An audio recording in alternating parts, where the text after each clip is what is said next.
Welcome back. Some agencies are telling employees to return to the office soon. Others are preparing for long-term or indefinite remote work. As the new fiscal year is underway, agencies are facing decisions about how to think ahead. Toni Townes-Whitley is president of U.S. Regulated Industries at Microsoft. Toni, it's good to see you again. Thanks for coming on. Strategically, what would you like to see agencies thinking about for the entire fiscal year or maybe a couple years out, and not just tactically over the next couple of months because of the pandemic? Yeah, so strategically, Francis, I think we all understand that there will be some form of hybrid workplace. And so really hybrid and resiliency are the big themes that we've been bantering about with various agencies in the federal government around how that return to that workplace will be conducted, as well as what's the technology supporting it. At the end of the day, first we know that many agencies immediately during the crisis started to turn on tech that they had had for years, started to challenge some of the mandates around sort of trusted internet connection and other mandates that were there, and really started to just create cloud-like cloud opportunity experiences for their employees to directly connect in. They're going to still want that capability. So we're going to be in a hybrid cloud environment, on-prem and in the cloud. And so the key thing that agencies have to take away is, how do you do that securely? How do we understand security in this environment? How do we understand resiliency in this environment? And quite frankly, some mindset shifts, Francis, that I think are going to happen from, if you will, security to resiliency.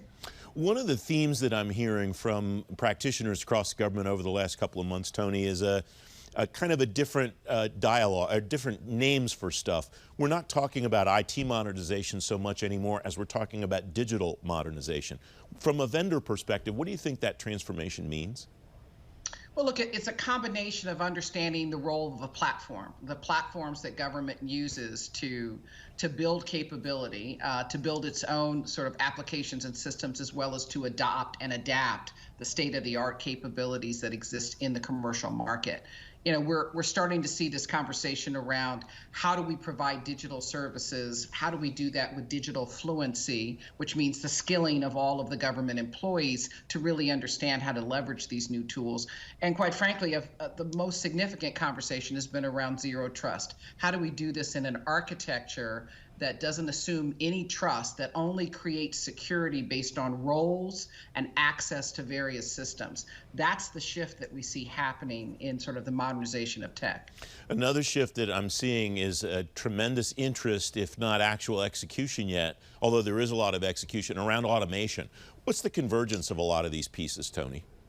Yeah, so here's what we saw even during the pandemic. The use of artificial intelligence and automation coming together. I think of the VA, I think of CDC, the Center for Disease Control, how quickly they started to leverage bot frameworks to do the triage work, to allow, quite frankly, clinicians to do medical interventions during the crisis, and particularly during the peak moments of the crisis. We started to see that leverage of bot technology. I think you're going to see that going forward for all forms of triage, not only in the medical field, but you'll see it in other areas. One other kind of technology, I think, for us, that you'll see, high performance computing. Our financial services industry absolutely using some of the highest performance computing models to understand risk in different markets. So we're starting to see the adoption of what we've been calling evolving technologies into what would be mainstream management of government. And what is happening in the private sector, especially in the financial sector, is interesting to me, and I wonder what your peers,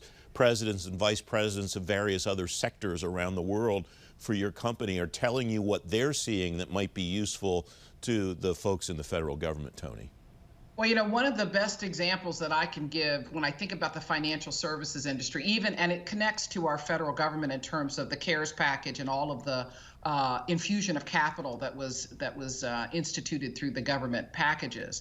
We start talking about, what is it to do lending? What is it to do lending during a pandemic? You're talking about remote lending. So the first effort for most of the financial services industry was around COOP, or continuity of operations. They had to figure out how to maintain business continuity before they could keep the lending, or how they could enable lending. I think most federal agencies had to focus on mission continuity, and then how do we continue to provide digital services in this remote everything world. You mentioned resiliency earlier in our conversation, and it fits with this idea about COOP, Toni, and I wonder, You mentioned, I think rightfully, that agencies leveraged investments that they'd been making historically. They didn't have to go out and buy a whole bunch of new stuff. What do you think that says about the way that agencies plan for COOP moving forward? Because we don't know what the next thing's going to be. We just know there's going to be a next thing at some point in time. You're absolutely right, France. I think right now there's an inventory going on across the federal government. All of a sudden, we use the word technical debt, which is that technology that has been purchased, has not been adopted, that becomes legacy and actually becomes sort of a debt to the federal government and to the specific agency.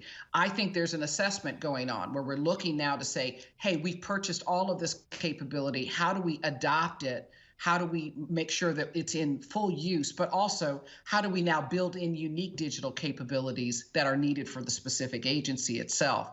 I think going forward, we're going to see not only a hybrid workplace, not only a hybrid cloud environment, but a new mindset towards the role that technology is playing to drive mission. Toni Townes-Whitley of Microsoft, thanks very much for joining me. Great to be back. Thanks, friends.